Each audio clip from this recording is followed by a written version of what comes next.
Ladies and gentlemen, please pay attention. Welcome to Right Point of another show. আজকে আমরা কথা বলবো মালদার মথাবাড়ির ইনসিডেন্টটা নিয়ে।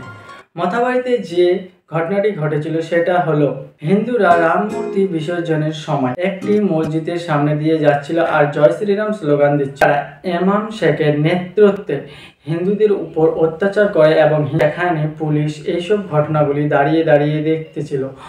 যারা এই ভাঙচুর পুলিশ সেখানে তামাশা দেখতেছিল। হায় পুলিশ প্রশাসন, এরকম যদি আমাদের পুলিশ প্রশাসন থাকে তাহলে পশ্চিমবঙ্গ পাকিস্তানে পরিণত হতে বেশি সময় লাগবে না। আমার প্রশ্ন হচ্ছে, বলে দিতে চাই যে এটা ভারতবর্ষ, বাংলাদেশ বা পাকিস্তান নয় যেখানে জয় শ্রীরাম বলা যাবে না।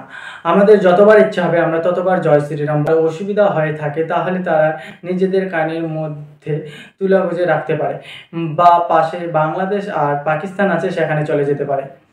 ভোরের দিকে আর বিকেলে করে আজানের আওয়াজ শুনি, তাতে তো আমাদের কথা অসুবিধা হয় না।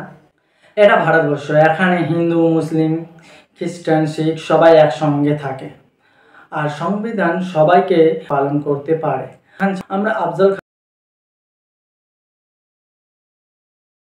যদি তাদের মতো না হতে পারো তাহলে কর্মশ একটি ভালো নাগরিক হও, যাতে তোমার জন্য যেন দেশের কোনো ক্ষতি না হয়।